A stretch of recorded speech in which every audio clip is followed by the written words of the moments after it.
Welcome to the SNA Live podcast, hosted by Three the Hard Way. This is for the culture. Black and Latinx. Where you at?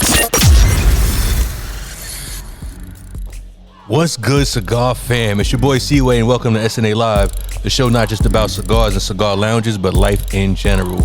Because if you're in a nice ass cigar lounge with your peoples and only talking about cigars, then you missed the whole motherfucking point. We're recording live as always from Smoking Ashes Cigars and Haberdashery, the hottest cigar lounge in these United States.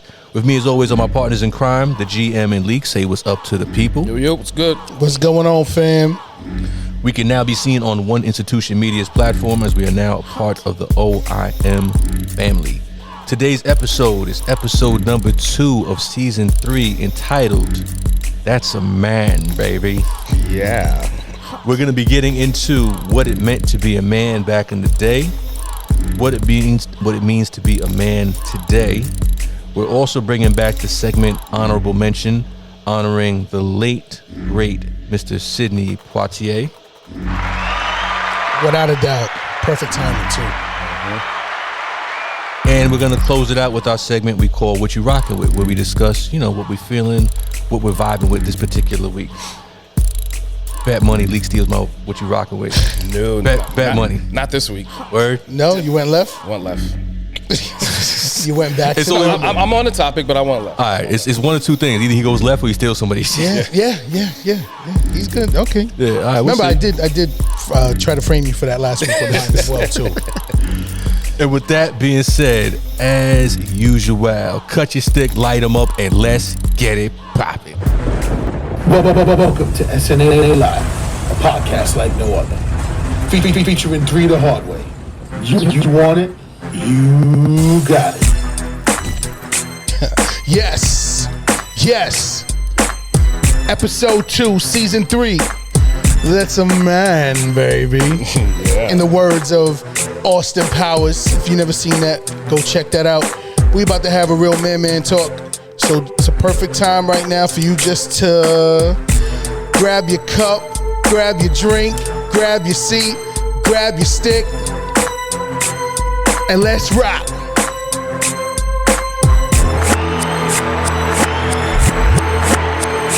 It's a little man talk.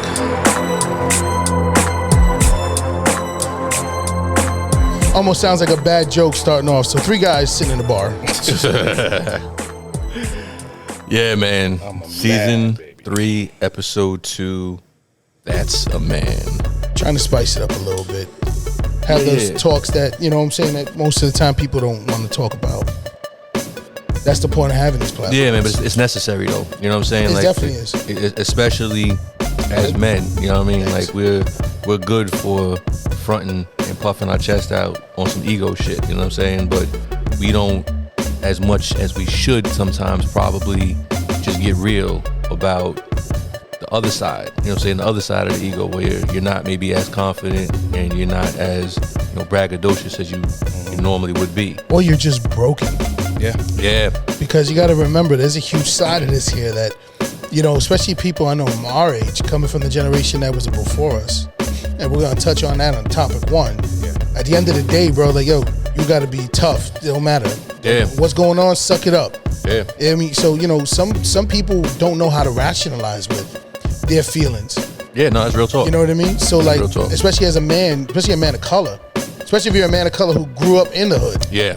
there's a certain amount of pressure It's like a that's triple on you. whammy. You're a man, you're a man of color, and a man of color in the hood. And you grow up in a tight, tough situation that changes you. So, Definitely. But before we get into that, as usual, we have to get into what we're drinking, what we're smoking. So, Leek, I'm going to let you start it off, brother. What are you smoking on for this particular episode? So, I am smoking, and I'm a little ashamed to say this, but I've been smoking for over 10 years, and I've never really got into Perdomo cigars. don't feel bad. Neither have I. It's Perdomo. So, this cigar actually got the #1 cigar in Cigar Journal in 2021. So, shout out to Perdomo.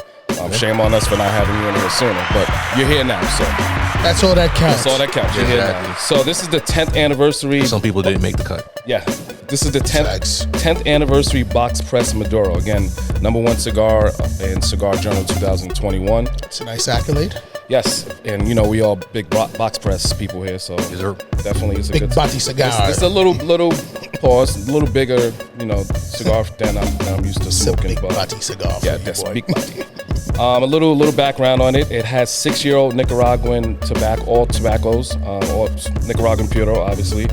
Wrapper, they don't go into actual, what kind Too of much wrapper. info. Yeah, they don't go into too much info. I hate when they keep it a fucking secret. Yeah, I know. Especially, you ever notice? Usually, the award-winning cigars are the ones that usually have the secret. They don't let anybody know. Yeah, I guess that's true. I gotta pay more attention to that. I never really, I've been really noticing noticed that. I've been noticing that lately. But all they tell you is it's been aged 6 years. The wrapper is actually was aged in bourbon barrels for 10 months. Really? Yeah. I haven't got to that point yet, but we'll see.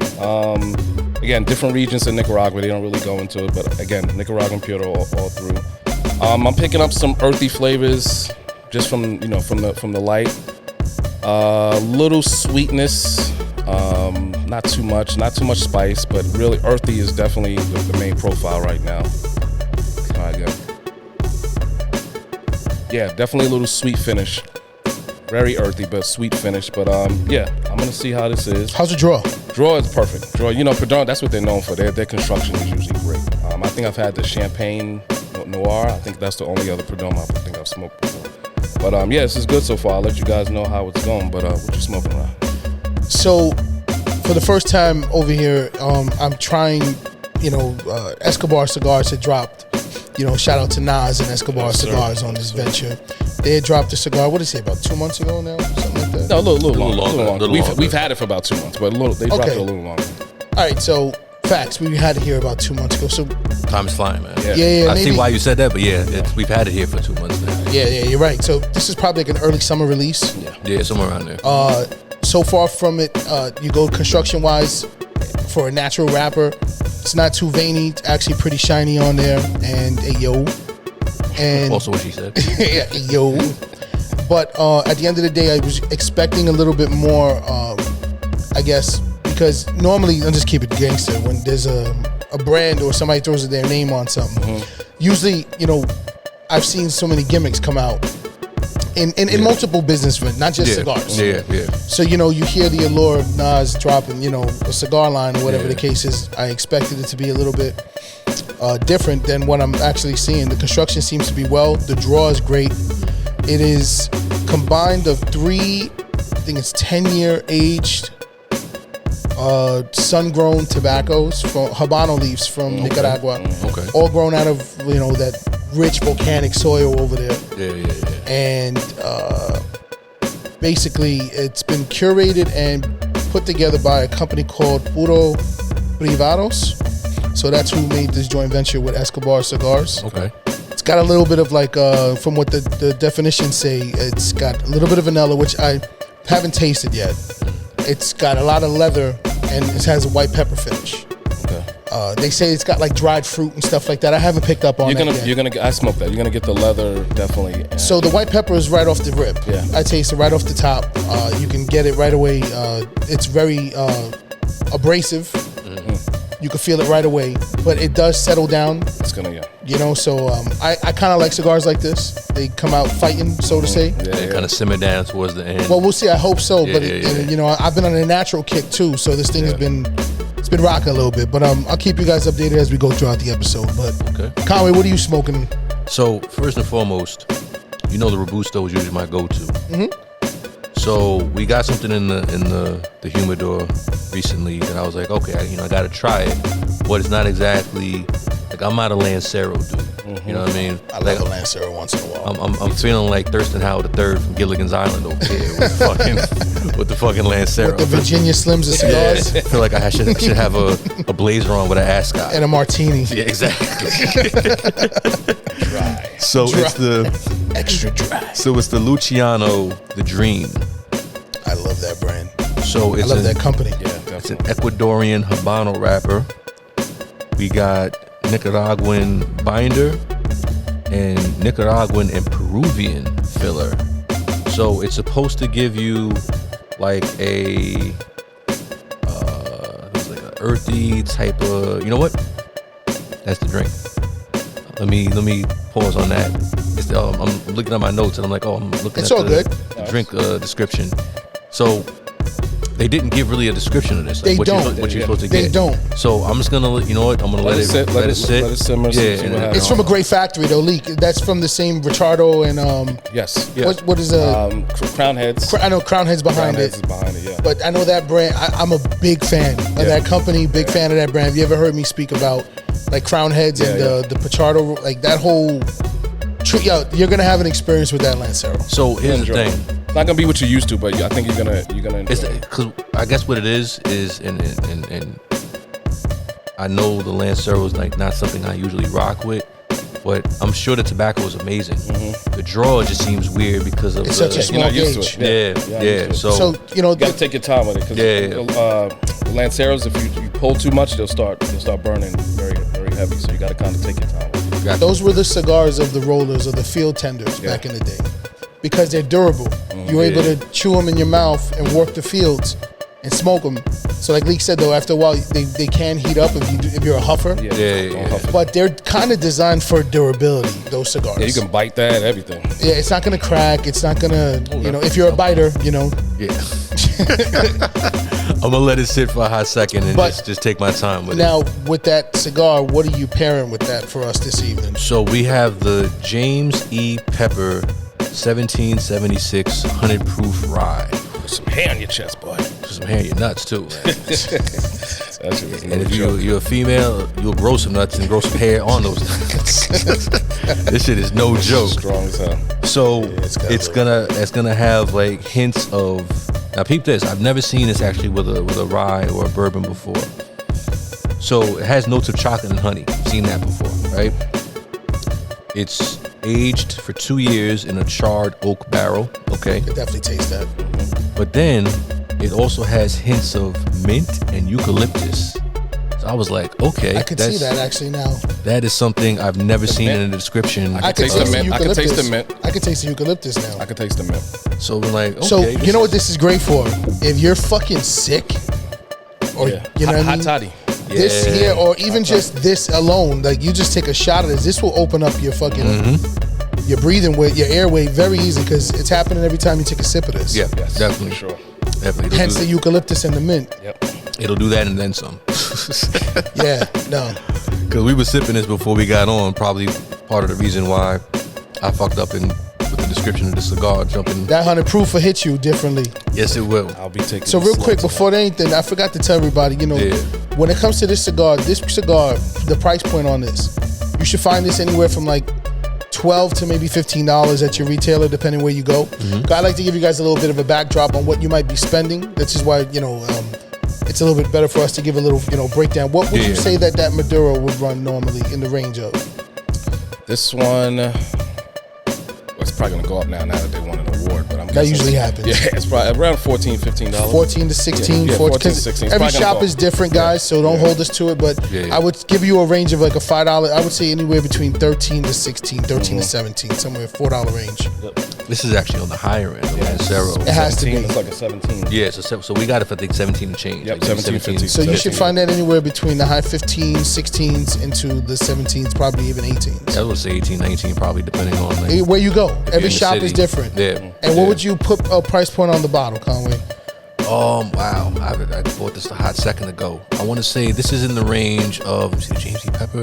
You can get this for around like at a one of the discount liquor stores. Yeah. You can probably get it from like around $28 to $30. Perfect. Yeah, Perfect. yeah. It's not that. So it's not overly something that's expensive. gonna hurt your pocket Yeah, or on the whatever, higher end, like $35, depending where you go. $37. Yeah. Okay. Yeah. It's anywhere from like 28 to 35. Good. So it's 37. just a little more feedback. You guys, so like, listen, if you're trying to go out to have an experience, we're actually cutting that, suspense or that thought process out for you. You know, we will tell you the prices and stuff, so what you can expect. At least you can game plan prior. Yeah, man. Like, don't get it twisted, yo. Like, don't get us wrong. Like, we like our expensive scotch and whatever, and we'll drink that, here and there. But you can get a good American bourbon or rye for around $30. Yeah, you can. 30, 35 Absolutely. range, you can get a lot of good stuff. Absolutely. There's a lot of good shit on the shelves. Don't sleep. There's no offense to certain liquor companies, but there's more shit out there than like Jim Beam and Jack Daniels. Yeah, just because of those are household brands. And Yeah. that's really what he means by that at the end of the day, So we're all familiar with them. Yeah, exactly. It's a ton of other brands, like cigars. Exactly. Tons of other brands you might not know. Like, of course, you've heard of the Davidoffs. You've heard of Monte Cristo, but there's so many lines out there Yeah. with quality. You know what I'm saying? For Yeah, it's true. For lesser price points. So I appreciate that. Again, it's just something that we're trying to give you guys a little bit extra of this. Yeah, during definitely. this Gotta let the season. people know, just so that they don't feel like they're priced out. Like, oh Yeah. man, they always got the exclusive shit. I don't know if I can. Like, nah, it's cool. Like, it's not always pricey. You know what it's true? Like I remember watching some of when you see fashion or whatever, and they show stuff. It's tough for you to see something and then not know the price point to it. You know what I mean? Because you have to make a decision whether you want to go out and rock with Like, that. I even go look for that right now. Exactly. Yeah. So when the price points come out, it kind of makes people decision making a little bit easier. Feel you on that. All right, we have to get into our first topic. What it meant to be a man back in the day. So, as we broach this topic, I'm just going to pose a question to start this off to the two of you guys. When you hear the term man, in terms of the old school meaning of back in the day, like what qualities, what are the characteristics that pop in your head? What are the things that come to mind? Styles and Jada, you go one, I go one. I'll throw something out. This is not particularly at least how I was raised as far as what a man, but I think more of society, and even this is going 30s, 40s, 50s, I'm going back. But something I like to call the 3 Ps: protect, provide, and procreate. Okay. That's kind of, if you think about, going back to the 40s, you had to make a baby, get married, have kids, Get a job. get a job, provide for your family, provide for the and then family. protect them. Yeah, that's pretty much.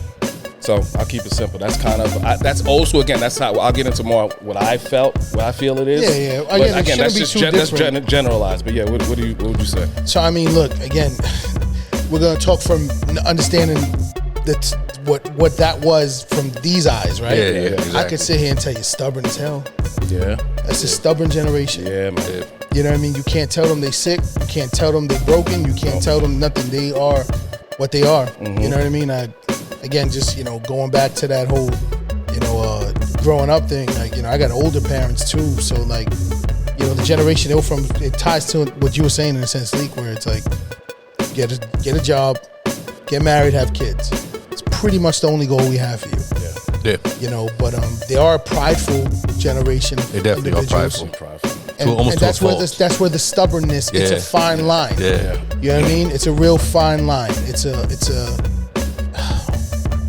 real fickle thing there. I mean, you and I don't know. I think we've had talks about it. I know you and I definitely talk about our dads now. I've seen them at this age. as they grown older. As they're getting older, and that stubbornness and pridefulness is like they know they're slowing down. They can't do the same things they used to. And then when you try to help them, oh, I got it. Leave me alone. And, I got this. Don't worry about it. But it's like it's always I got it. I don't need help. I'm a man. I can take care of myself. Yeah, You know what no, I mean? I totally get that. And for the first time though, and for me, like I think I mentioned to you, like my dad is actually finally was like, hey, you know what? Yeah, my dad too. I'm not pumping that chest like that right Yeah, now. man. I'm slowing that down. I need a little bit of help from time to time. Yep. My Yeah. dad too. For years, he was just stubborn. Again, just him having ailments and knees issues. And we're like, go to the doctor, go have surgery. Nah, I'm not doing that. I don't want nobody taking care of me. Like that was literally that was his response. I'm like, dude, We can dive you're into not gonna that. be able to walk. But you know what the crazy part? I'm glad you brought that up about the doctor. The doctor That's another thing. Yeah. is like, nah, I don't need no doctor. Yeah. Like, Take care of myself. yeah. When they Like were you have to be. bleeding with something like- showing, like bone showing. My father, his appendix burst. He was in the crib. This man drove himself to the hospital. Yeah. No ambulance. He didn't call 911. He just was like he knew something was wrong. And here's the scary part. He knew something was serious. Wow. And still was like, you know what? I'm just gonna go downstairs. He lives in a walk-up, by the way. I'm with you, bro. You know what I'm saying? That's that generation. Like, so right. Actually, I think all our fathers are around the same age. Yeah, like yeah. maybe a year or two 70s. apart. Yeah, 70s, yeah. yeah. My dad's 75. So That's Yeah, my 71. pops is 70. Yeah, my pops is 75. Turned 75 in September. 75. Yeah. 72, be 72 in next week. Yeah, so Yeah, so same around the gen same right there. age. Yeah. Like It's crazy. How old was Pops when that happened with him with the appendix? He was in his what's he, 60s? Yes. Like early 60s? That's crazy. I remember my dad, this was in Earth Day in 97. So So he's in his 50s. it's in his 50s there. Yeah. He, same situation, not the appendix, his gallbladder went. Mm. His motherfucker, he stayed all night in pain, sweating, all kinds of shit. Yeah. And we all went to bed. At least I did at one point. It got like too much and he was like, I'm good. Yeah. Woke up in the morning, he was gone. did the same shit you did. He drove himself to fucking the hospital, and we lived on Kingsbridge and Webb. Yeah. The hospitals weren't, there wasn't unless you went to Montefiore, which was the bigger one in the area. Yeah. There used to be this little hole in the wall called, I think it was called Union, over on Valentine Avenue off of Fordham Road. Oh shit. Yeah, bro. Like, you don't go there to come out. Yeah. You know what I'm saying? If you plan on coming home, don't go there. Yo, same shit though. He drove himself in there. Yo, gallbladder was completely ruptured. Had to have emergency surgery. But same shit though. Like, the mentality was, yo, I'm good. It'll pass. Like, whatever this is, it'll pass. It's crazy, man, because like the characteristic that I think of when I think like the old school quote unquote man is like that strong silent type. Like, you don't complain about anything. Ever. If you're complaining, that's what the term, like, you're just bitching, man. Yeah, stop being a bitch. Be a man. Yes. Yeah. Again, that That's goes where to that the comes old, from, be a man. the old shit right there, that old mentality right there with that. Yeah, man. So, what about you, Conway? You posed a question to us. What comes to your mind with that? So it's funny because as I was writing notes, I'm thinking about, you know, growing up and things I would hear from the older generation or whatever. And I'm about to throw out a word that's going to seem very juvenile and elementary and infantile or whatever, but it was something that we grew up with, and that was, you acting like a sissy. Remember that? Don't you dare say that now. But yeah. It's crazy though, because it's like, I remember. You can't say. No, you definitely can't say that now. Yo, Which is you're why it was so better- funny when the word popped in my head. I was like, holy shit, I remember when people used to say shit like Yo, that. you're better off dropping N-bombs. Yeah, than exactly. doing that, bro. How crazy is that? That's the world we in right now, though. Yeah, that's facts. Drop N-bombs left and right. Yeah. but You want to don't- hurt somebody's feelings? You say that to Yo, a them. sissy? Oh man, that was like the 80s, 70s to 80s version of back in the day. They used to call somebody Yella. Yeah, exactly. Boy, Yella. Like, sissy, we fighting. You know what I'm saying? Like, we got to scrap now because it's like, That- it's that was total, tough. total disrespect. You know what I'm saying? That's And even big. think about it, even in school, it wasn't a curse. So instead of saying a Exactly. bitch, you would just say a sissy, and it was just as effective. And all it did, it was worse. It was worse, because yeah. everyone knew you got that one off. So the whole room was like, oh. Yeah, man. Those was fighting words. But yeah, you're right. Sissy, again, you know, you play fighting in the room with your cousins, your sibling. You get your head flipped on. You flipped on your head. You run into the room. Don't let the men be chilling either. Like, don't let there be uncles there or you know what I mean. You run in there crying and shit. They look at you and like, what the hell wrong with you? Shake that off. Fuck, you ain't bleeding, even though you got a knot the size of a fucking A-ball. They're like, bro, you ain't bleeding. You good. Stop being a sissy. Yeah, exactly. And then you like, fuck, yo, I'm in pain right now, but Like, I might have a concussion. yeah, like there's something definitely wrong here. Yeah, but shake that off. But I gotta just swallow that, you know what I mean, and just hold that in and just be like, damn, like, And it starts from early, but then you have to factor in, like, they telling us that because that's what they were told. they actually And went it's probably through even worse. fucking worse, exactly. They went through worse, bro. Like, I don't know if you guys caught up yet with cartoon that we talked about throughout the first few seasons was F is for Family. Yeah, I finally finished it. Yeah. You see what I'm saying? Like, Yeah. you learn a lot about, you know, his dad's generation, which is pretty much, in between the generations our dads grew up in, the one that they're depicting. In between. That's right in between. In between. Yeah, because you figured that was the 70s, I want to Yeah. say. Yeah, That's the family. and his father was already in his 60s. So again, our dad was born in, I know mine was born in 46. Yeah, mine was 46. 46, so I September mean- 46. So that father and Frank, you know, the main character, he had to be, so it's in between there. The point is that gen was, bro, even worse. Yeah, man. You know, because remember, back in that time, we over here just, you're lucky we're eating. Yeah. Not that we didn't struggle, but like Yeah. back then it was like, yo, you're lucky we're literally eating. So you Yeah. better not complain about shit. You know what I'm saying? Lucky Like, I'm giving you food. there wasn't so many outlets as they were at least in the 60s, 70s compared to the 40s, 30s. Great Depression era. That's what I'm saying. Like, that was tough, bro. Like, that shit was real. Yes. Yeah, man. Where it's like, you almost have a built-in excuse because of the times. Like, you had to be that way. You know what I'm saying? Yeah, tough Because times call for tough people. Exactly. Because if you're not, like, you're just not gonna make it. You're gonna get swallowed up. You're gonna fucking something's gonna happen. You're either gonna give up on something, give up on yourself, cave in. The pressure is too much. But here's the crazy part, though. So, you have that on one end, right? But then you have the flip side of what's really happening behind the scenes. So one of the people that I was thinking of when I was thinking about this topic and I was taking notes was actors in like the leading man role. So there was a dude named Rock Hudson back in the day. I remember that name. Rock Hudson was supposed to be like the man's man. You know what I'm saying? He What was like, his big character? I don't remember the character, but I know he was like a big movie star back in the day. He was the leading man, handsome guy, gay as all hell. You know what I'm saying? On the low though.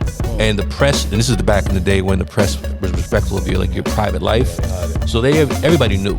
Like all the Hollywood circle, like everybody knew. He was married, I think, to Elizabeth Taylor for a little while, but everybody knew that was just like a, a front.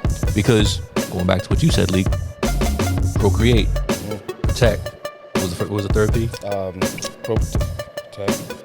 Provide. So it's like you're expected to be married and have a family. Now, I don't think they ever had kids because I just don't think he was about that vagina life. But it just goes to show, like, okay, well, if I'm this leading man, I'm expected to have this beautiful woman on my arm. And the times that they were, back in the 60s, 70s, maybe even late 50s, definitely the 60s and early 70s. You know what I'm saying? Like, you have to play that role. Yeah, you do. You know what I mean? Like, there was... That's a good point. Man, they were doing that up to recent, though, still, too. Yeah. People were still doing that. People are still doing that now. Yeah, they really are. Like, there's... Honestly, like, it's more the men doing it. Yeah, that's the crazy... Like, so... I know we'll touch on that and moving forward. There's certain action here. Like, I know where you're going. Family Guy put it on there. A couple people have joked about it, but there's some out there. We'll talk about that in the next segment, but to stay on this. Yeah, I was gonna say something else. Again, just going to the point of what a man, what a man means. You ever notice it's hidden, but just think about this.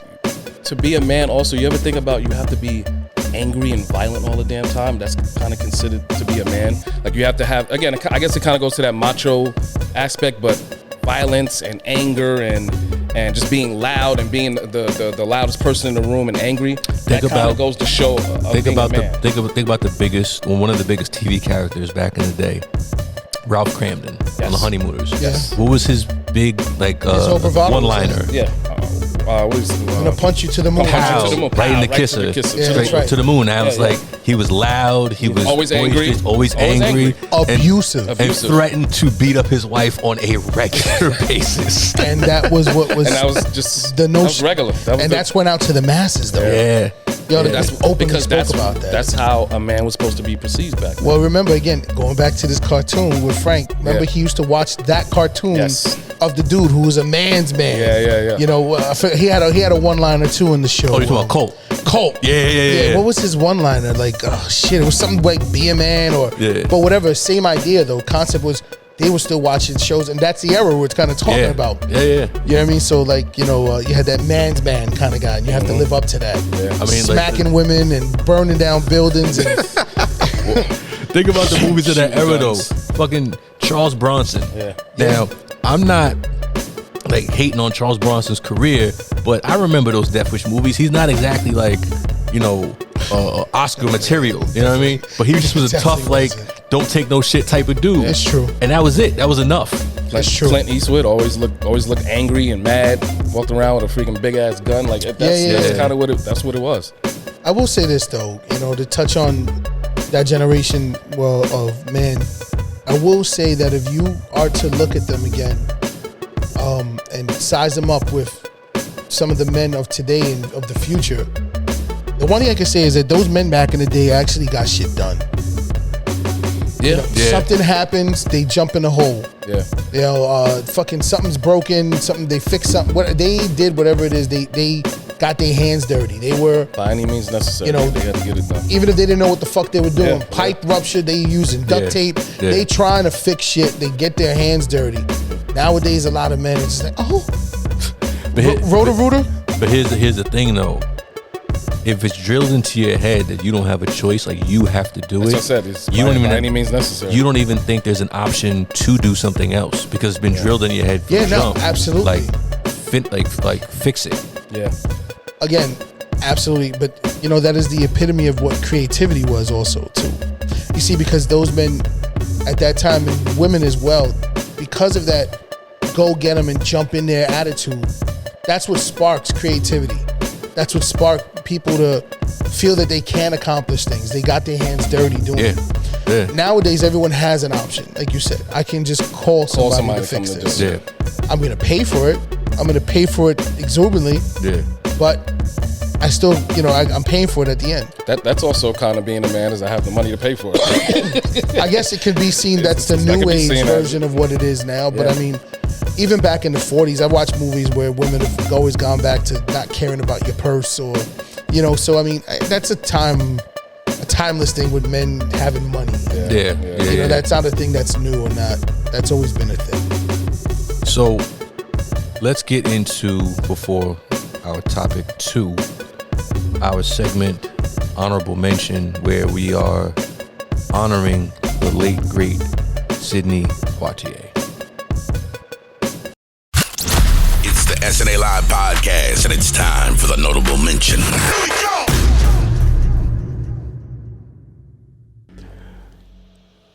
And we're back for our honorable mention segment, honoring the late great Sidney Poitier. But before we get into that, we have to circle back and just speak on our cigar experience thus far. Leek, I'm gonna let you set it off, brother. How's it going over there with your Perdomo? I am thoroughly enjoying this. This is my type of cigar. It's earthy, but it still has that subtle sweetness to it. But the sweetness is more like a chocolatey sweetness. You know what I mean? Okay. Like So not overly sweet. it's not overly dark sweet. chocolate Dark thing? chocolate Okay. sweet. The pepper is just enough. It's not too much, not overbearing. It's just enough. But it's like on the back. It's on the back end. The sweetness is the finish. What kind of, is it like black pepper or white pepper? This is I would say a white pepper. More of a white so it's pepper. right. Yeah. So I'm enjoying this. The draw is freaking excellent. Again, it's a little bigger gauge than I'm used to, but it's not messing up my experience. So again, that's a good thing. That speaks to the cigar. So I'm definitely enjoying this one. What about you, Ron? So again, I've been on a natural kick lately. I have to say that the pepper on this has definitely subsided after the first third. I think you had mentioned that earlier. Yep. And it's starting to open up a little bit more sweet subtleness to it. It's not too abrasive at all. The construction is the same. There's no heat up, no burn up. The burn is perfect. The ash is nice and clean. The draw is consistent. And again, you're starting to get that vanilla like light leather. That's nice. Right now, it's a nice little combination going on. Yeah. I'm enjoying the experience with it so far. Definitely, I love the Maduro. That one. I haven't gone there yet either. I actually like the Maduro better, but that's a good one. So again, if you're on a natural vibe, and for me too, I think Kami was mentioning the gauge of his particular cigar that he's smoking. For me, this is like a double Toro Gordo. It's just a little bit bigger than what I like to particularly smoke. I think 54 is kind of like my range, all the way down to like a Corona. Yeah. I like to stay in that realm there. Yeah. I do smoke a Lancero once in a while, but a nice little Corona, on its way up to, like I said, a Toro for me, I'll definitely do. But a 54, definitely. 56, real good experience with it so far, though. I'm not mad. Great job, Escobar. Yeah. Great job, guys. Conway, what about you? So keep in mind, don't smoke Lanceros too often. But I will say this. Once I kind of got over the whole Lancero thing, because the draw is not going to be it's not that punch is not going to be there like you would get with a Robusto. You know what I'm saying? The body of smoke. Exactly. So once you kind of get over that and kind of adjust your meter, kind of like the meter of what you're used to in terms of the smoke that you're getting, you tend to realize and recognize the nuances of the cigar. So it's definitely a smooth cigar. I would say it has like a slight earthiness, but I just did a retrohale, getting little floral notes to it. So you'll get that. Yeah. So it's a decent cigar. It's like as I'm sitting here though, I can't front. I'm sitting here thinking, this seems like it's pretty good tobacco. I wish they had this in a Robusto. Got You know what I'm saying? Just because, once again, nothing against the actual makeup of the cigar in terms of the tobacco, but it's the Lancero thing. You know what I'm saying? You would really enjoy the JP Richardo Classic that we have in there. Yeah. You would really appreciate that. Same blenders. So I will probably, what size we have that in? And a Toro. Toro, right? Yep. All right. You know what? Do I have my cigar picked up for next week already? If so, it'll be the 4th week. It'll be episode 4. There you go. Nice. Holla back on this episode 4 where I'll review the Patrado. So let's get into the man, the myth, Yeah. the legend, Mr. Sidney Poitier.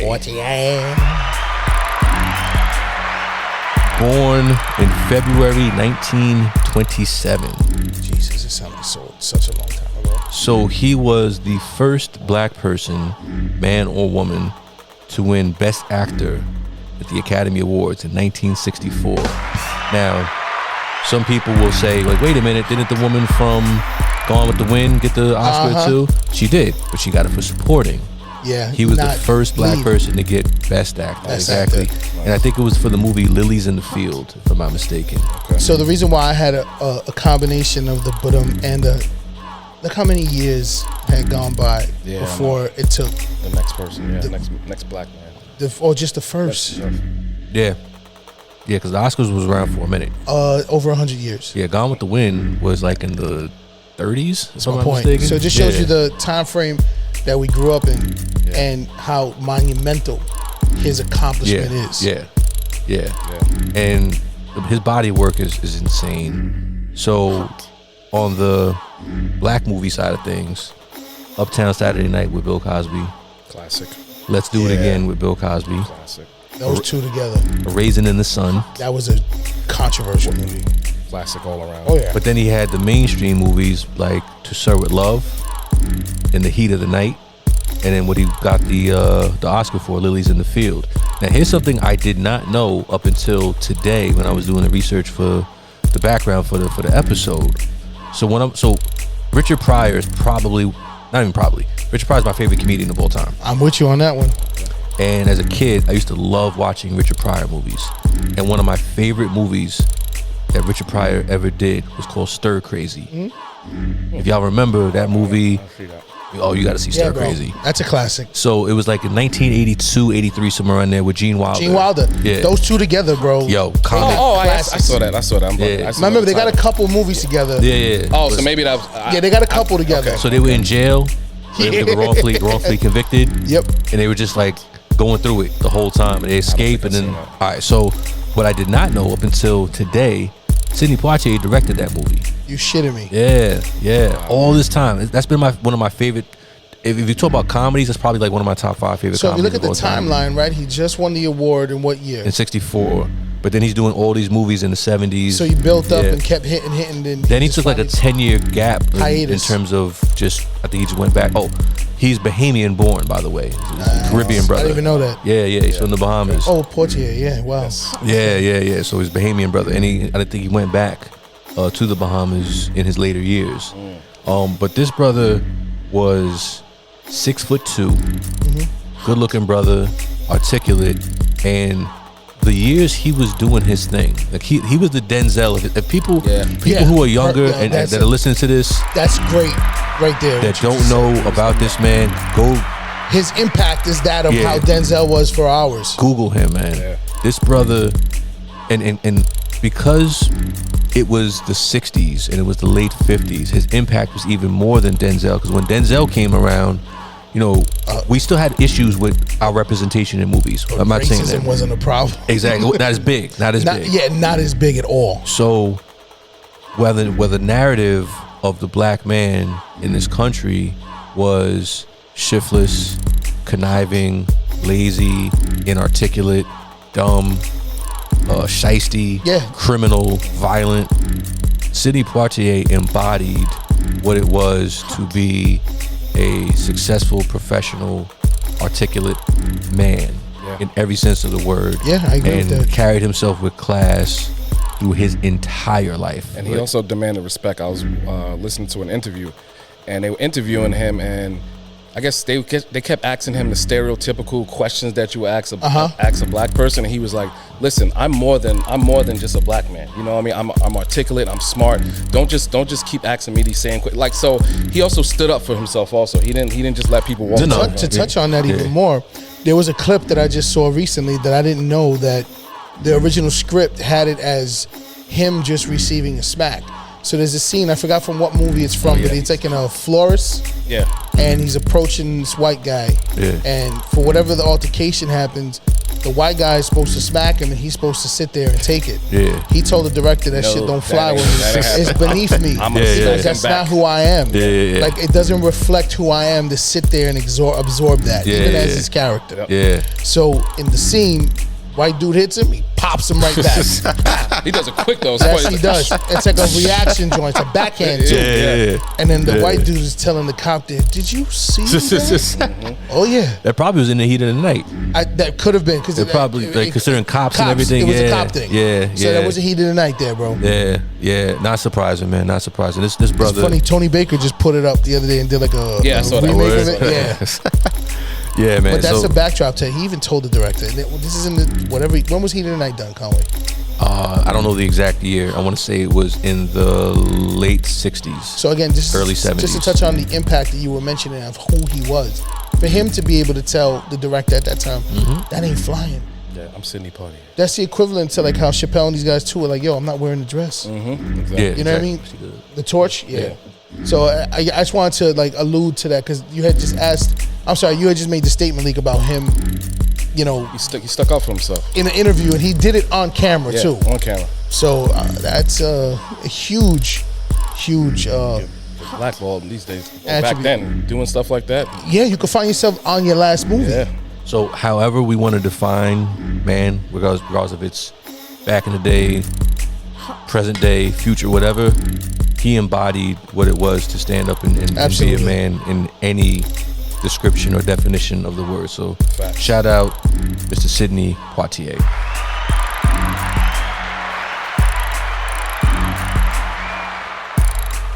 So let's get into our final topic, Ba-da-dum-dum-dum.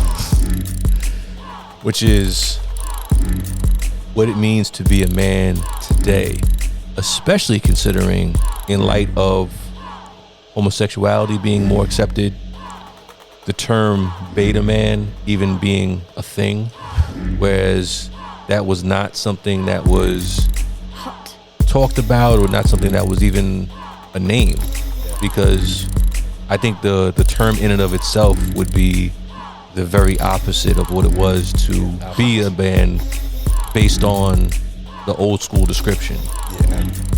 So I guess my question is that to the both of you, when you think of a man today versus what it was supposed to be back in the day, how do you see it in terms of how it changed? How do you see it for the better, for the worse, and everything in between? So I mean, I'll start this one. Especially since I coach a lot, I'm around a lot of different individuals. I see a lot of different aspects of male activity, Yeah. as being fathers, men, whatever you want to call it. Yeah. I will say this: there's two sides to it. There's parents or fathers nowadays, at least, that are way more involved in their kids' lives. You know, they're like really into their kids' lives. You know, they help them to try to not have the same type of upbringing that they did. You know, and don't get it twisted. That can go above and beyond too. There's a coddling stage. I mean, I'm sure there is, but it's funny because the back in the day, man, we were just talking about in the last topic, it was kind of like you were to provide and protect if need be. But other than that, in terms of raising a kid, Yeah, that wasn't that's your the job. woman's job. Yeah, Like, I'm out working. I did my job. Yeah. I'm doing what I'm supposed to, and that's it. Like, the lights are on, there's food on the table because I'm out there working. Anybody fucks with y'all, you know I'm what here. saying? I'm here. Let's, Yeah. we can go to hands. We can Whatever. pull the strap out. Let's Whatever. go. Yeah. You know what I'm saying? But Or even to get that food on the table, they did whatever they need would to. have- yeah, to do, yeah. exactly. But I get it. Now it's again the positive. Like I said, I see that they're involved in their lives. But again, the coddling could be a thing. I've seen that happen a lot too. Whereas you see fathers that have grown up in a way where they never want their kids to have that experience. Yeah.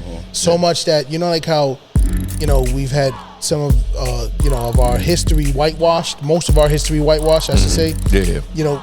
Most fathers tend to want to whitewash their own past. You know what I mean?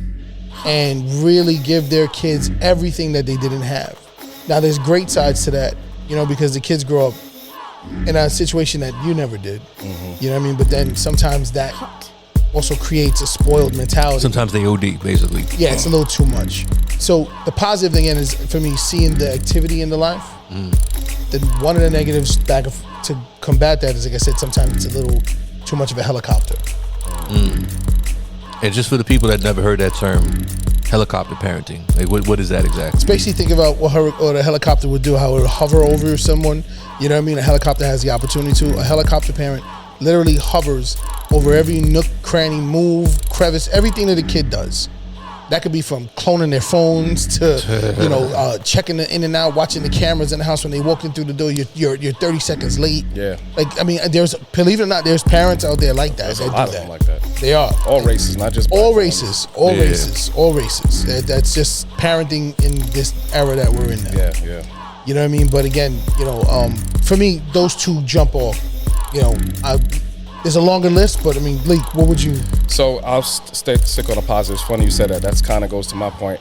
And I'll take this from a personal experience. I'm very transparent. I don't mind, telling my past. So I grew up with not only a father, but my mother was tough as hell too. My mom was quiet. You see my mom was quiet, but she came from a Caribbean family.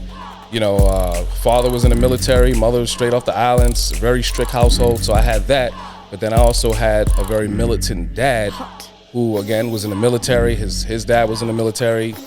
He, he was around Black Panthers at that time. My aunt was a Black Panther. My uncle was a freaking, 5%er, kind of going in between the Black Panther, that whole revolutionary time. So I was raised as, like, you can't show, no, don't you gonna cry? What? I dare you to cry. Like, you know what I mean? Like, I had that very aggressive man dad, and I saw the positive effects of it. Obviously now that I'm older, the positive and the negative, but I'll say the positive of it now, how things has changed is that because of how I was raised like that, I didn't know how to express myself because it was always like, shut up, what did I tell you to do? You remember those parents, like, your emotions are irrelevant. They'll ask you a question and then you say, shut up. You know what I mean? Yeah. So your words mean nothing. Your words mean nothing. So I didn't know how to express myself. So I was very quiet, but I had this built-in anger, which again, I'll get to the negative side of that. But so I didn't say much. So now that these kids things are changing a little, I think it's good now that you can, and again, now I'll speak to myself as a father and raising a son. You teach them, because I've been through that experience. Now I can try to teach them that middle ground where, yes, I'm gonna be tough, but I want you to express yourself. Yeah. With whatever's on your mind, talk to me, tell me. Don't hide that. That's key. I'll get mad at you, and then after I get my point across, then I'm gonna let you talk now. And again, I learned that from the things my dad did wrong. Of course. Raising you me. try not to do a replicate. You don't want to replicate that. So again, a positive aspect. Now these kids are able to express themselves a little more, and say what's on their mind, express their feelings, and not feel like they're that S word, the sissy. You know what I mean? No, I'm just expressing whatever's on my mind. I'm angry. I'm angry at this. I don't like this. This has bothered me. Versus what? Shut up. Don't say anything. You know what I mean? So I think that's helping these kids to a point where now, again, that anger is not built up as much now, because if their anger now, their anger is with words now, which leads to music, hip hop, whatever it is. But now they're able to express themselves because there's not that overly manly thing where it's just like, I don't care what you're going through, shut up, live your life, go do this, do that. You know what I mean? So, what's funny? I didn't really think about it till like literally just now when you said that about them being able to express themselves. Our parents' generation, it was it was, if a husband smacked his wife, it's like fair game. Yeah. But I think it goes back to, there's a frustration there, there's an anger there, but there's not an ability to understand how to communicate that. Yes, exactly. So you just communicate with your hands. Yep. And just, your hands or yelling or just, your voice, raising your voice. Yeah, definitely, man. So that's the positive side. I mean, the negative is kind of speaks to the same point. Now these kids are trying to balance this, I don't want to seem like I'm soft or, I'm a wuss. But at the same time, I want to say what's on my mind, and I think that's what's been leading to a lot of these psychological issues with these kids, where they don't know who they are. You know what I mean? It's kind of like. So, what are the dads of today though doing that are affecting that process? I don't think it's the dad's fault. I think it's society, what's going on around them, the kids, what they're seeing around them. I think that's what's affected, and kind of goes to the point where the homosexuality, seeing kids that not every kid that put it like this. When we grew up in the hood, it was rare that you saw a very soft, feminine kid. Even if he was, you didn't see that. Nowadays, these kids are going to school, and there's kids walking around with dresses and switching or have a very low voice. They're seeing different things, and it's like, well, is that okay? Maybe that's okay. And I think that's what's leading to a lot of these kids being confused. So I think it's leading. Society is the way society is now.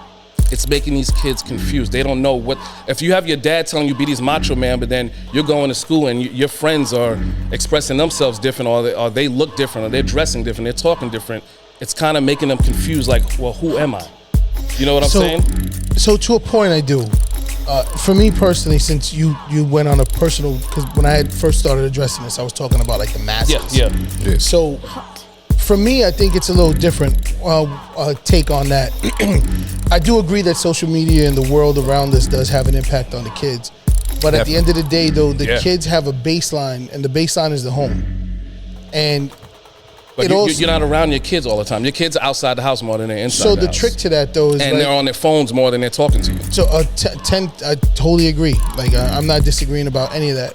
But my parents, for instance, I was raised with the mentality of, I'm putting this in your head so that when I'm not around, you still hear the voice and you make the better decisions in your life. Yeah. Mm-hmm. If you need me constantly there to help you with every single thing, you're in trouble. Yeah. So for the moments that you're not there, that's when you worry the most about the kids and their decision making.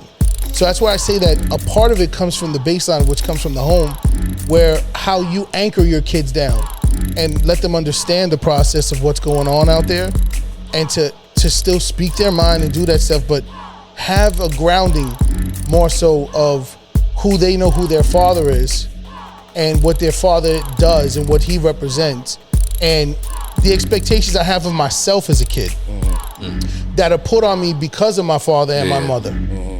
I think that anchoring system changes a little bit of the narrative when it comes to just blaming everything strictly on the outside world, because nowadays, like you did mention, it's a true point where the kids are around themselves and their friends a lot more than, because truth be told, nowadays, like when I was growing up, borderline, you could have one parent working, you still had a mom who could stay home. Yeah. She could. Yeah. Okay, especially growing up in the hood, you could make it work if the father had a good job.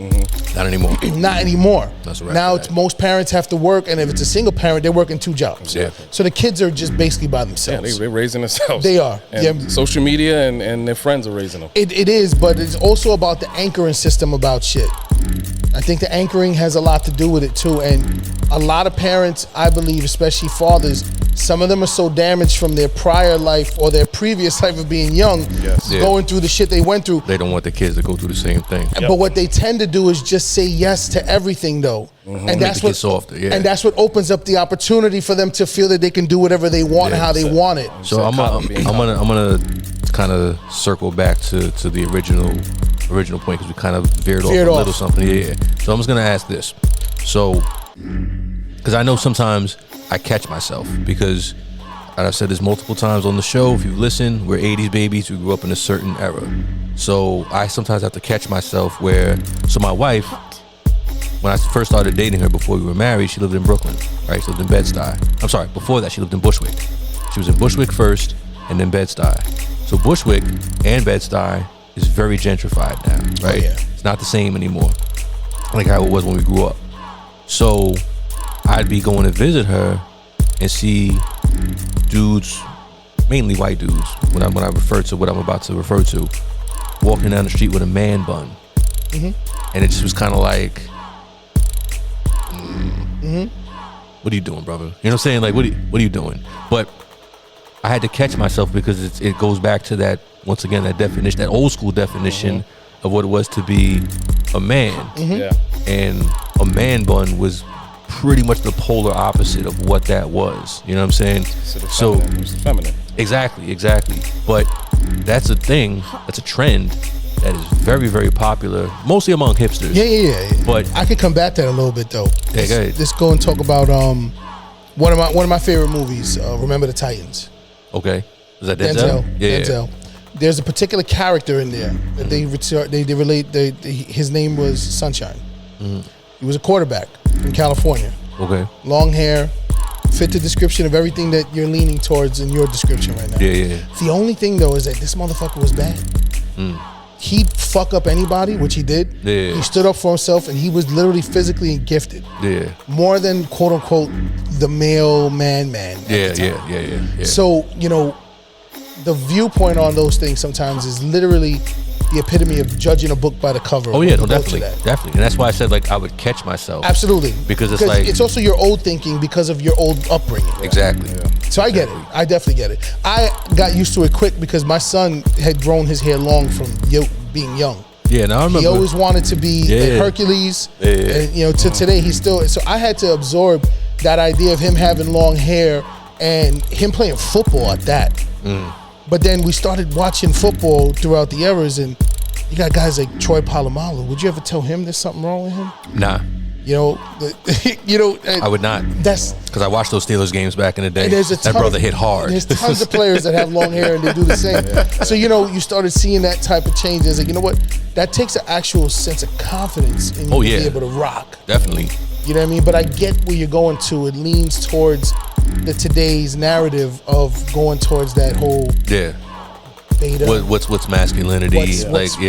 What is the borderline? Because nowadays, bro, these pronouns are just, I can't keep up. I'm starting to feel old. Yeah, I didn't know what a beta man was until about a month ago. I didn't know what that was. Yeah, I mean, it's I've something been that, felt old, man. It's a rap.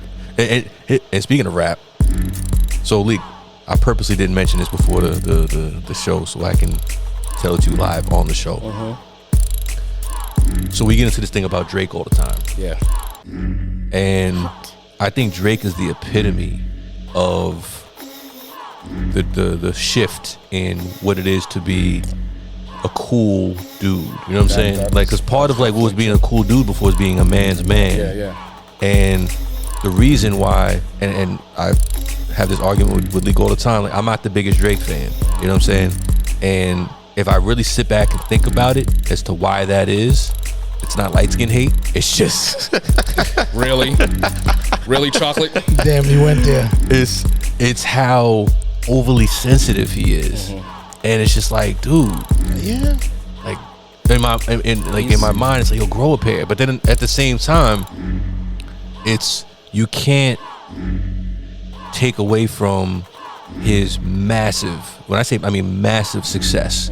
So it's like, and I never. And his talent. That's what I was saying. Talent, I never really, if you noticed, anytime we got into a debate about him, it never was really me saying, Yeah, he's not talented. he's not talented. It was more about how he carried himself and the persona exactly. that he put out. Exactly. But it goes And to you're that right. whole. He's birthed a lot of these kids. And you know how And they it are goes right to now. the whole thing, though, how I just utilize it. I'm not comparing Drake to Sunshine.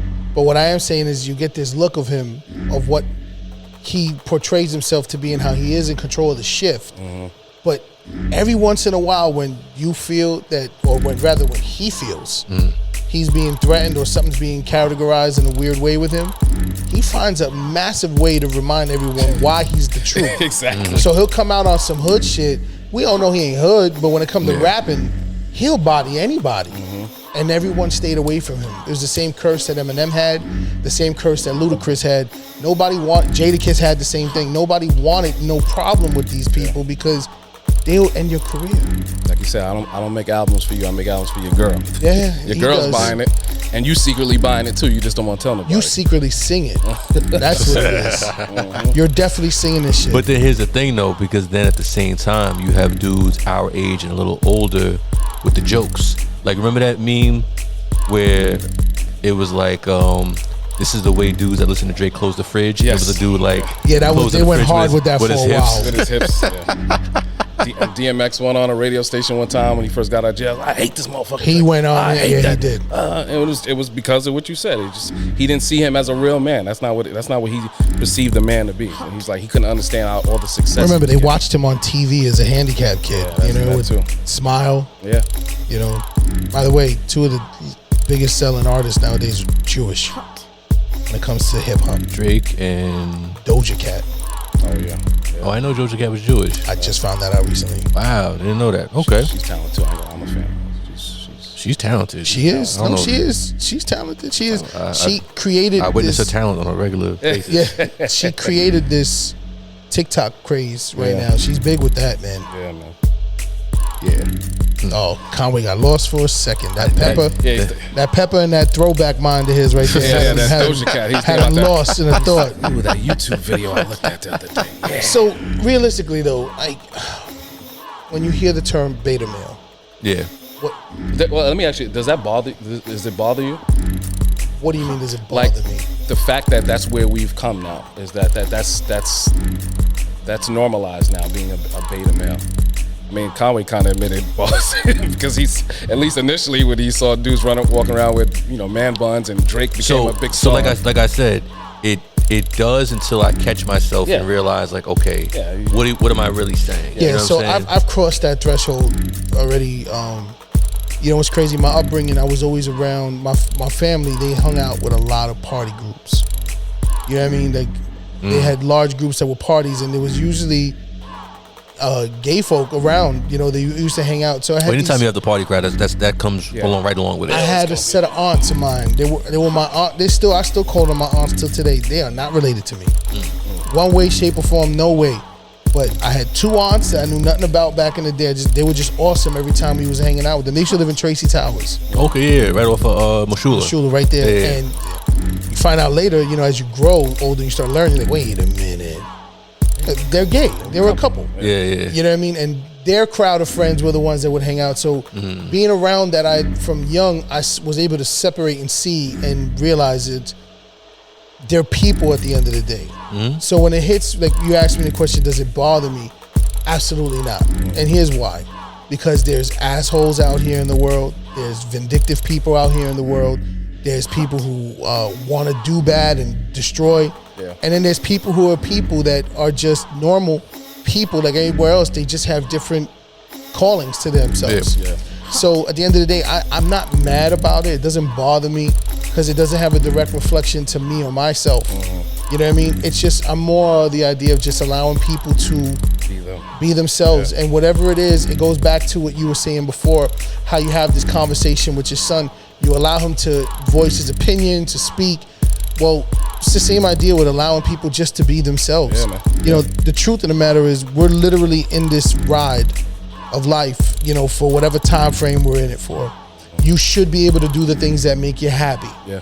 And think about how many of those people in the 50s, 60s, 70s that lived literally closeted lives.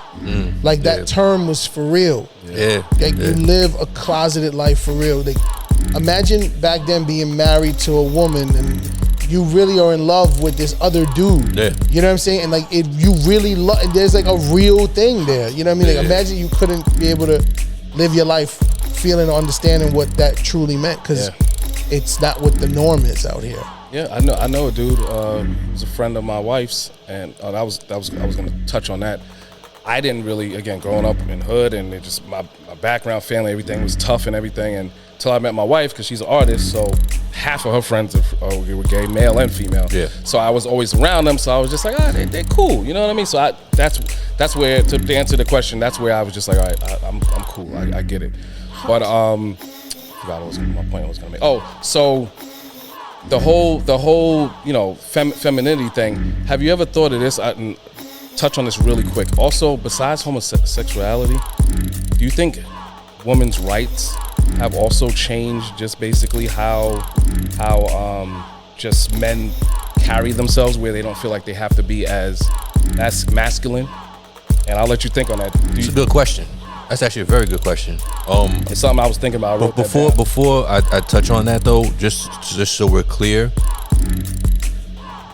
you can be, and just so we're not equating being a beta male or being a little bit more effeminate with being gay. You can be masculine as hell and be gay. You can also be a little effeminate and not be gay. You know what I'm saying? Yeah. Like Triple OG from fucking next Friday. The Friday after next. Yes. You know what I'm saying? Damn, like Tupac. Ooh. See this shit. Who's your little friend over there? Well, that's just Magic Mike, man. He looking magically delicious. You know? I'm sorry. Let's not, because that topic, I know what I was going to get on. That topic, and we could say that for another show. What I was going to say is I knew a dude who was married for years. I didn't know him when he was married, but I met him like after he got divorced. And I met the dude in my head. I'm just like, and I'm listening to him like, damn, this dude is gay. Why is he not just coming out? Like, just be yourself. And we would hang out, and then I would hang out. We was in a group, and then he would always talk about his ex-wife. Oh, I hate her, blah, blah, blah. It didn't work out. And his divorce was over, and then I didn't see him till years later. He came out the closet. And now he's happy. Before he used to always be upset and mad. Let me ask you something. Where was he from? He's from the city. He's from New York? Yeah, he's from Really? I believe he's from New York, yeah. I didn't know him that well to know. I think he's from New York. But now he's not like flaming anything, but he's living his life now. You know what I mean? So it goes to say, like, you know, think times has changed. He felt like he had to get married because that was the thing to do. He worked in the corporate world. He had to be married. So the reason I asked that is because it's way harder when you come from the South. Oh, yeah. My wife has another friend. So the second question is, was he into the church? Yes, he was. All right, Very into the church. And that answers the question. Yes. Because when you said, so there's three things.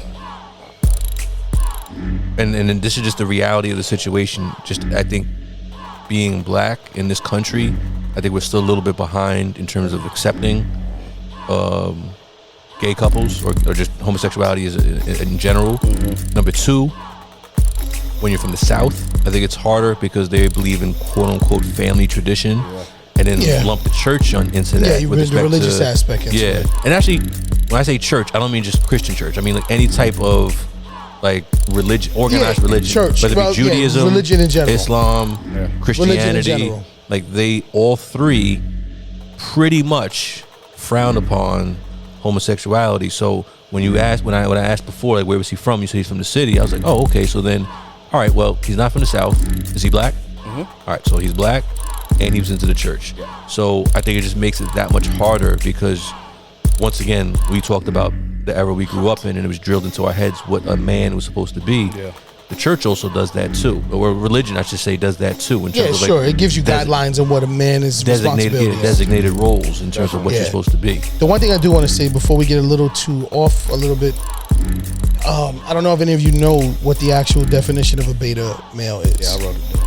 All right, so go for it. So just in case, because Leek said you heard about it first time last month. About a month ago. There might be people listening that and I don't want to just tie this name to, because I think we've gone a little bit the route of attaching the term beta male to homosexuality. That's why like 5 minutes ago I was like, I just want to make sure.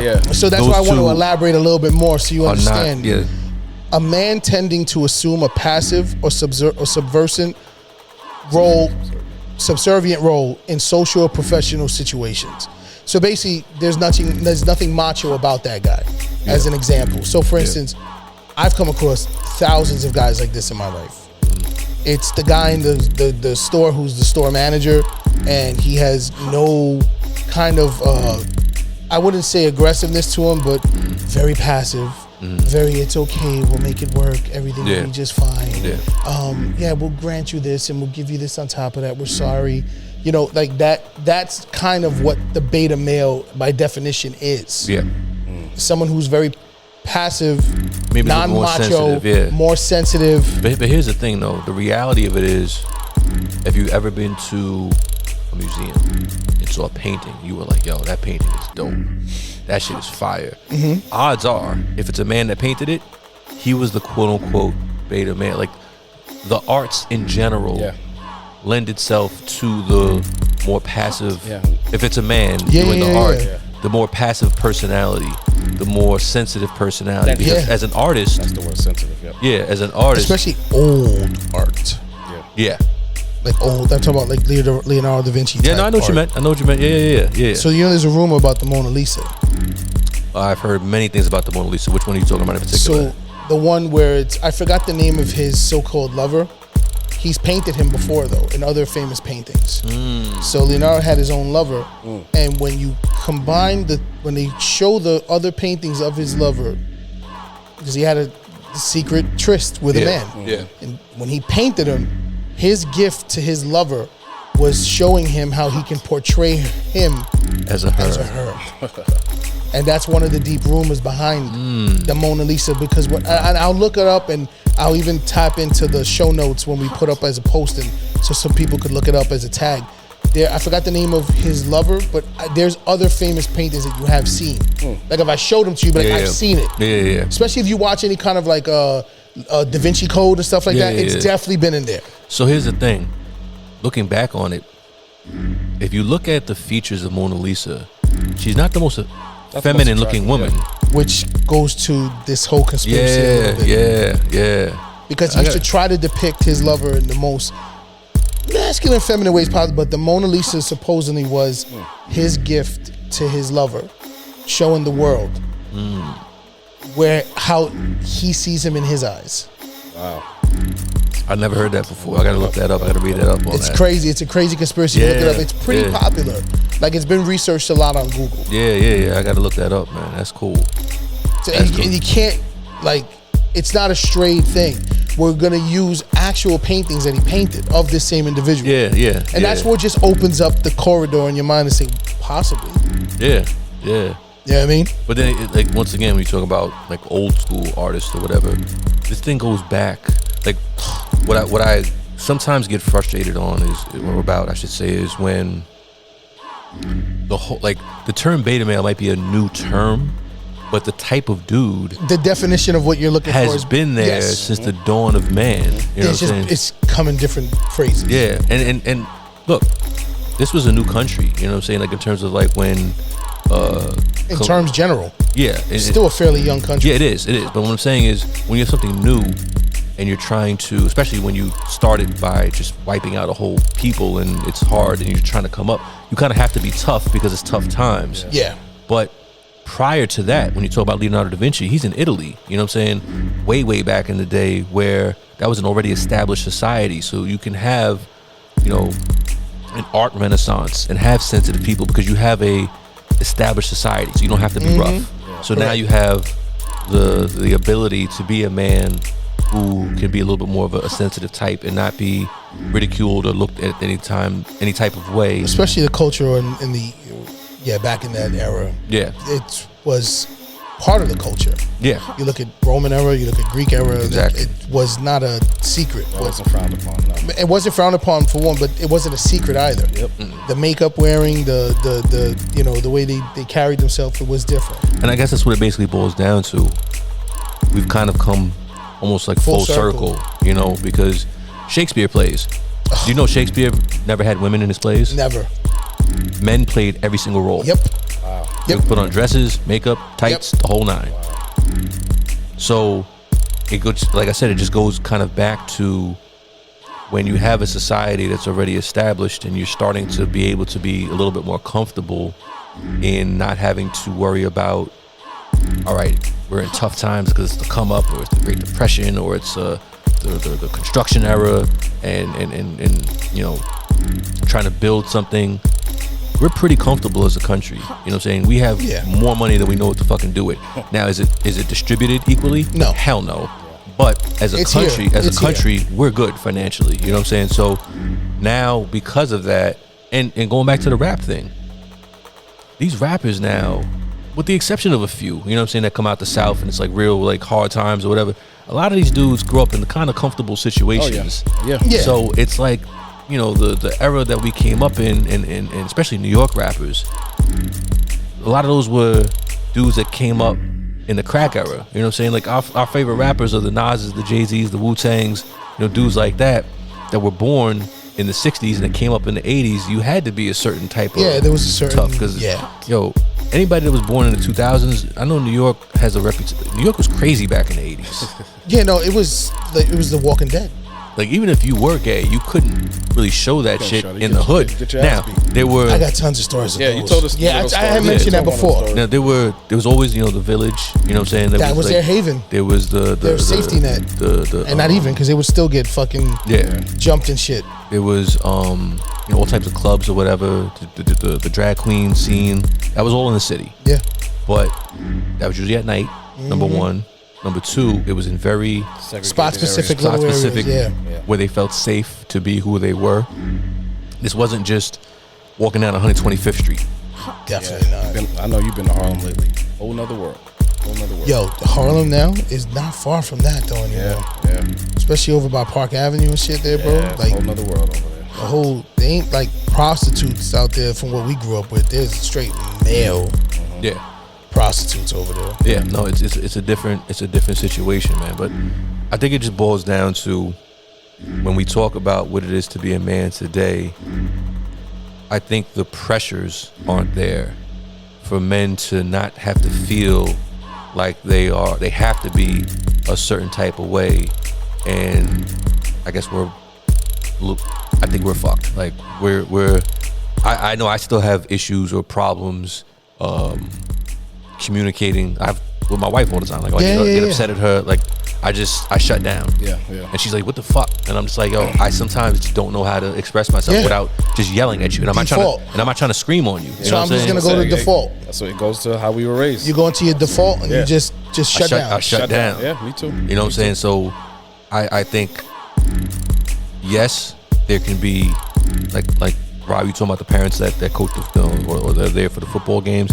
Some parents OD, but at the same time, I think there's just a lot more freedom for men these days and boys growing up to be men to not have to feel like, all right, it's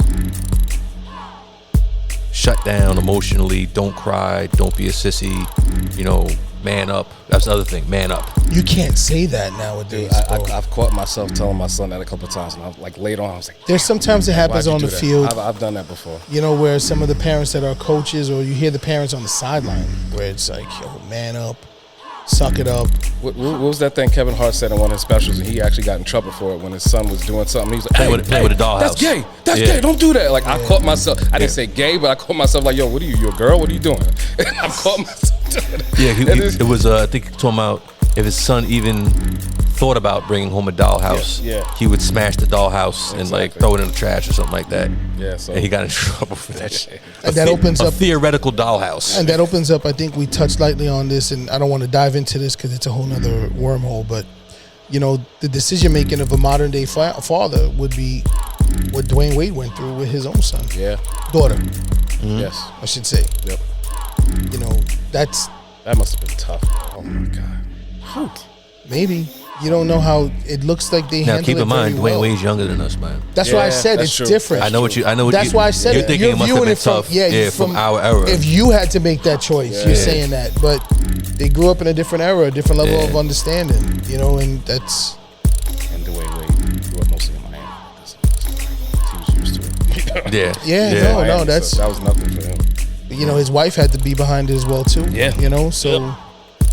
And she's been in Hollywood for how many years? Yeah. So it's like quote unquote, and I use that term quote unquote, alternative lifestyles are not alternative to them. It's just alternative It's the norm. the mainstream, Correct. Or middle America. Correct. should I say. The rest of us. Yeah, man.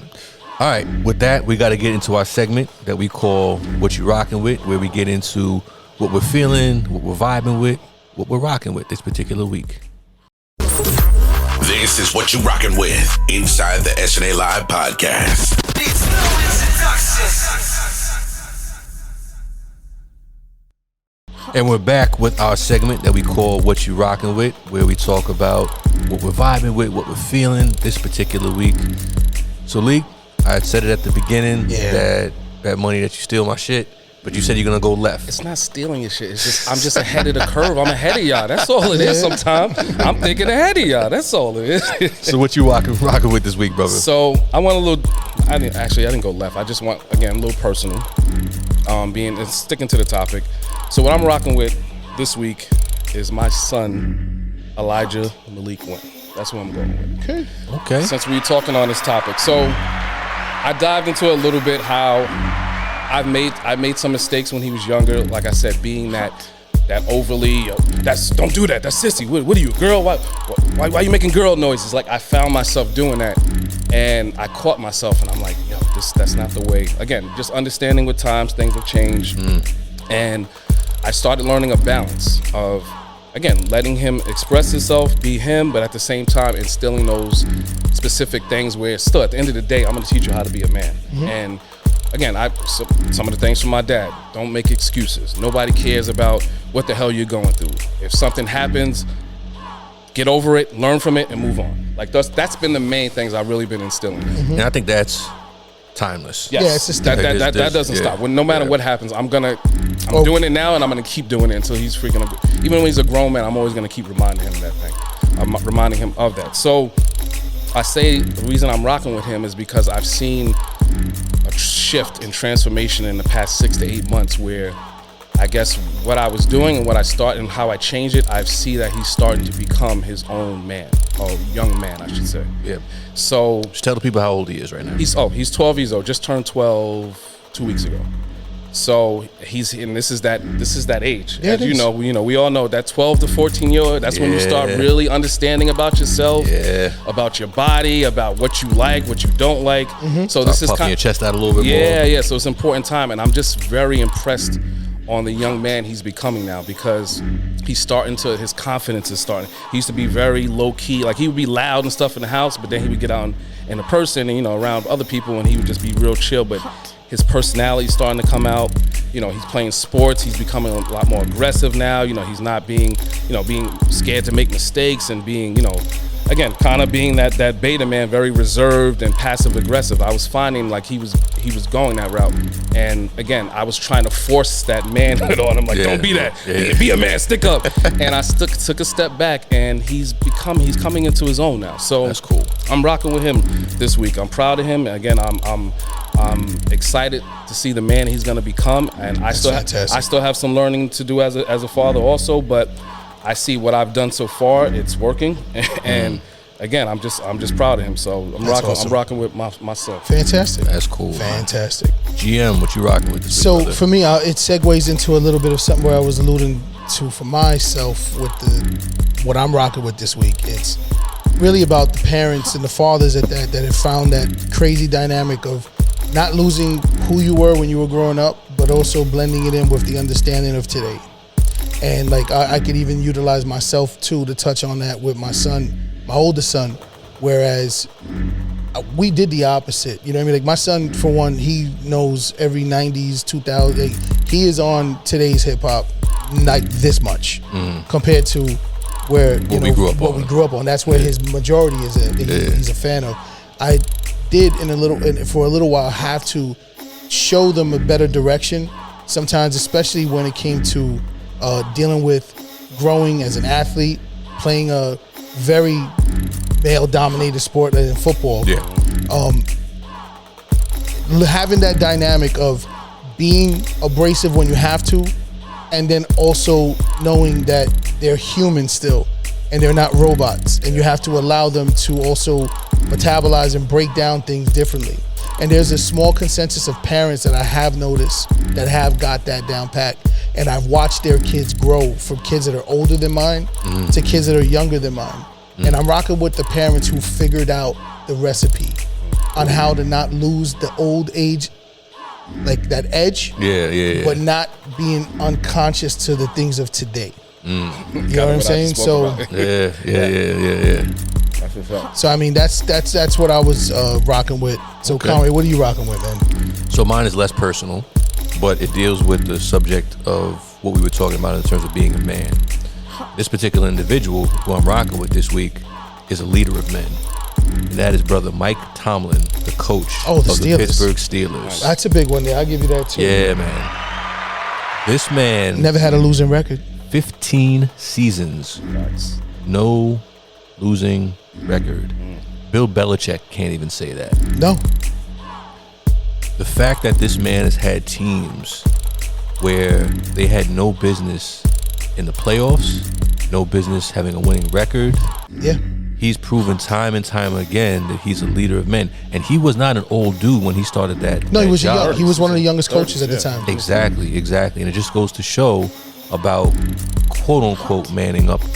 And when I say man, I don't mean necessarily overly aggressive or overly tough or whatever. It's just about Oh, he's responsibility. definitely an alpha. He makes sure that his players take responsibility for their Exactly. actions. And that's what it basically boils down And to. himself too. And I want to say this, and it's something, I want to say it was trying to think what radio show I was listening to on ESPN. I can't remember who said it off the top of my head, but he said something to the effect of, anybody that talks about how the Steelers need to replace Mike Tomlin, he said, just sit back and think about this. Antonio Brown was probably the person he was all those years on the Steelers. Yeah. And we never heard shit about it. Because Tomlin knew how to keep it Exactly. together. He's had more Antonio Browns. But think about it. He's not just Antonio Brown. He's Lev Bell. Yeah. Yeah. He had James Harrison. Yeah. Yep. He's had Porter. Yeah. You know, there's been a long list of fucking Crazy dudes. crazy dudes. Antonio Holmes. I don't know if Tomlin was Yeah, he was there there. with him. Yeah, but that's when they won the Super Bowl. Yeah, that was when Sanchez- 2011. Sanchez went on. Yeah, he was there. Yeah, Tomlin He's had was some there. head cases That's right. before. He's had Santonio And then Holmes. this dude, Claiborne or whatever his name Claiborne's another one out Yeah. there. He's just had these big personalities, and he has figured out a way how to Manage them. keep them together, hold them accountable, Exactly. and utilize his peers to keep them in check as well too. Yes. Exactly. That's But- why their teams were teams. Exactly. And I think he, more so than pretty much almost every coach, with the exception of maybe the Belichicks of the world, he understood how to talk to his team while at the same time be respected as a leader. Yeah. You know, it's very easy to be like, oh, I'm one of the guys. But then when you're one of the guys, it's kind of like, well, they can't really look up to you if you're one of the guys. And I think he struck fine that line. balance of, I'm your leader in terms of leading you to become the best football team you could possibly be, while at the same time kind of being quote unquote one of the guys. You know what I'm saying? Like Yeah. striking that balance. And honestly, though, it's a great point you brought up, using him as, you know, the person you're rocking with. If you look at sports in general nowadays, you can see in the trend in the last 5 years across all sports, they started getting rid of the coaches that are like the Tomlins of the world. Yeah. And they've been going towards more quote unquote player friendly coaches. Yeah. Or coaches that would coddle these kids. That, well, I use quote unquote, you know, players, coaches that would be able to massage situations different than what guys like Tomlin and them are. Like, I honestly think that had a lot to do. Joe Girardi got fired. Well, that's one of the reasons why they brought in another players coach, Yep. because Girardi was too abrasive. Yep. But You know, I also I think we're being naive if we ignore the fact that Mike Tomlin is a black man. no, hands So down. that tough, like, do what I say type coach that's like the old white guy yelling at a 22-year-old black man. Yeah. So if you think about it though too, what team has he been a part of? He's been a part of the Pittsburgh Steelers. Yeah. That's been their mantra from the Yeah. beginning. Yep. The Roonies. They like that type of coach. Yeah. And they saw past color. They saw a person. Because Pittsburgh is one of the oldest families to own a football franchise. Yeah. They've So had 3 coaches in that's the my last like point. 50 years. Or That's my something like point, bro. that. Yeah. So to stick their flag in the dirt with him for so long Yeah. is beyond that of a color barrier. They know who they want, and Yeah. they know that he's the representation of Yeah, them. definitely, man. Like, I think the Dolphins fucked up today by getting rid of fucking Flores, they because he's one of those guys. Yo, He messed up. I don't I don't know how they let him go. all right, so I know Joe Douglas was meeting with Tish and Mara. Gettleman, you mean? No, Gettleman's gone. But you said Joe Douglas. The coach, I'm sorry, So about Joe Judge. Joe Judge. Joe Sorry, Judge. Douglas is the GM of the Jets. I'm sorry. It's okay. Yeah, because it was Joe. Joe Judge. He's meeting with. So the last I heard before we started recording was that he was meeting with the owner. Yeah, I heard the same thing too. So I don't know if he's being fired right now. But I hope so. I think Giant fans want it, but I don't hope believe so. that I don't think they're going to do it. they're gonna do it, but I but hope it's so. crazy that That dude Flores went on a 7-game win streak. He's from Jersey too, by the way. He played competitive in almost every game they had. Yep. He He's received had- a broken team, Yes. bro. When he took the helm, he was in charge of a team that was broken. And they're still not even there yet. They had multiple number 1 picks in the last few years. That shows the epitome of a team that is in rebuild mode. Yeah. And I think he changed the mindset He changed the culture. of what the Dolphins were. Yeah, they fought for him. He'll get To a see he'll him- get a job. I was just about to say that he's gonna get snatched up real quick, and I think the Dolphins are gonna regret that I decision. think so They too. will. Yes, they will. I think so If as I'm gonna well. go to the Raiders, he's gonna go to a team that's already established, and now all he has to do is put his footprint into that team. And He's the type of coach for the Raiders. Raiders, yeah, I think yeah. that's where he's gonna go. I can see that. I can definitely see For that. the openings that are available, Yeah, you got Minnesota, Chicago. Chicago. God, that could be Chicago's another spot. So he deserves to walk into a situation where he doesn't have to build. And Flores he's from Jersey too. You know, Nate. I just was really as a. So you're saying if Judge gets fired, we should pick him up? I would say that you have to interview that man, and not because of the Rooney Rule. You need to interview him for real, because They won't. again, what are your options? Yeah, I know. Okay, what are we gonna keep retreading old tires? Here's the trick too. One thing I don't like about that. Not to turn this into a sports note, but since we spoke about it, Yeah, good. the worst thing you could do to a franchise is bring in a general manager that has to forcefully work with a coach that they of his non-choosing. Yeah, no, I agree. Learn from the Jets. We did that. Yeah. We did that. It did not work. They brought in general managers and say that's your coach. Shit didn't work. You know what I mean? So if they do that again right now, I hate to say this, it's another 5 years just setting you back. Yeah, that's So I I said agree. they're not gonna do it. I agree. Well, that brings us to the conclusion of this particular episode. We appreciate you joining us on this journey. As usual, you can find us on YouTube. You can find us on Spotify. You can find us on the OIM website. You can find us, hit up our link tree on social media, on IG. Yeah, you can find us pretty much anywhere where you stream your favorite podcast. Exactly. And in the words of Miss Shirley Chisholm, if they don't give you a seat at the table, bring a folding chair. We out. Peace.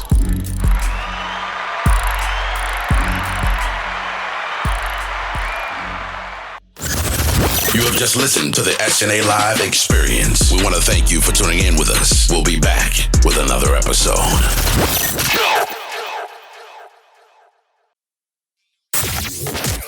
It's time to show some love to Marvelous Water, super antioxidant alkaline water, our official hydration sponsor for season 3 of the SNA Live podcast.